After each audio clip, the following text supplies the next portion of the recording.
അങ്ങനെ ഓരോന്നൊക്കെ അടുക്കി പെറുക്കി നമ്മുടെ ക്രിസ്മസ് സെലിബ്രേഷൻ വന്നെത്തിയിട്ടുണ്ട് കേട്ടോ. അപ്പോൾ രാവിലെ തന്നെ പുൽക്കൂടും ക്രിബും ഒക്കെ കാര്യങ്ങളൊക്കെ ശരിയാക്കി കഴിഞ്ഞപ്പോൾ പിന്നെ വൈകുന്നേരം ആയിരുന്നു കേട്ടോ നമ്മുടെ സെലിബ്രേഷൻ. അപ്പോൾ വൈകുന്നേരം ഒരു 5 മണിയോട് കൂടിയിട്ട് എല്ലാവരും എത്തിയിട്ടുണ്ട്. എല്ലാവരും ഭയങ്കര ഹാപ്പി ആയിട്ടായിരുന്നു.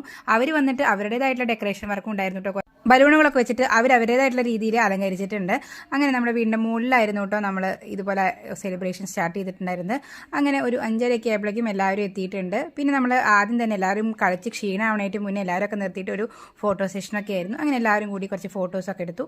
അങ്ങനെ നമ്മുടെ മെയിൻ സ്റ്റേജിൽ കാര്യപരിപാടികൾ അരങ്ങേറുമ്പോൾ ബാക്ക് സ്റ്റേജിൽ ഇഷ്ടം പോലെ കലാപരിപാടികൾ അരങ്ങേറുന്നുണ്ടായിരുന്നു കേട്ടോ. കുറച്ച് വൈകിയാണെങ്കിൽ നമ്മൾ ക്രിസ്മസ് സാന്റനെ റെഡിയാക്കിയിട്ടുണ്ട്. അത് കഴിഞ്ഞിട്ട് നമ്മൾ ഫോട്ടോസൊക്കെ വീണ്ടും എടുത്തു. പിന്നെ ഗിഫ്റ്റ് എക്സ്ചേഞ്ച്, അതൊരു സന്തോഷത്തിൻ്റെ ഭാഗമാണ്. ഇതിനിടയ്ക്ക് ഞങ്ങൾ കേക്ക് കട്ട് ചെയ്തു കേട്ടോ. എന്തായാലും കഴിക്കലും മുറിക്കലും അതിൻ്റെ തിരക്കായതുകൊണ്ട് അത് വീഡിയോ എടുക്കാനായിട്ട് പറ്റില്ല. ഇഷ്ടം പോലെ ആർമാദിച്ച് ഞങ്ങൾ നല്ലൊരു വൈറ്റ് ഫോറസ്റ്റ് കേക്ക് കഴിച്ചിട്ടുണ്ടായിരുന്നു കേട്ടോ.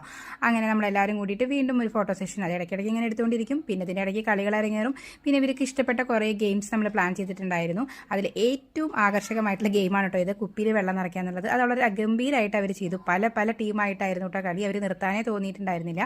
പിന്നെ നമ്മൾ ഒരുവിധം ഇതുപോലെ ഫൈനലൊക്കെ വെച്ചിട്ട് ഒന്ന് സെറ്റപ്പ് ചെയ്ത് കൊടുത്തിട്ടുണ്ട്. ഏതാണ്ട് ഒരു അലങ്കോലമാക്കിയെങ്കിലും നല്ല സൂപ്പറായിട്ടുള്ളൊരു ഗെയിമായിരുന്നു. അങ്ങനെ എല്ലാവരും അതിൻ്റെ കഴിഞ്ഞപ്പോൾ ഭയങ്കര ക്ഷീണമൊക്കെ ആയി. പിന്നെ ഞങ്ങൾ കുറച്ച് നേരം വർത്താനൊക്കെ പറഞ്ഞിരുന്നു. അങ്ങനെ രാത്രി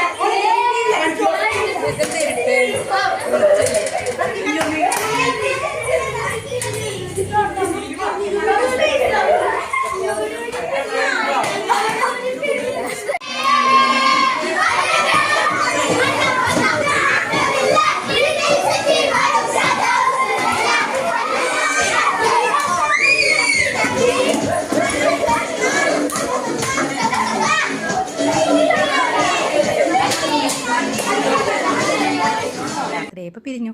അപ്പോൾ ഇത്രയേ ഉള്ളൂ സെലിബ്രേഷൻ. അങ്ങനെ ഇതുപോലെ എല്ലാവരും ഹാപ്പി ആയിട്ട് ക്രിസ്മസ് ആഘോഷിക്കൂ. അപ്പം മാരി ക്രിസ്മസ്.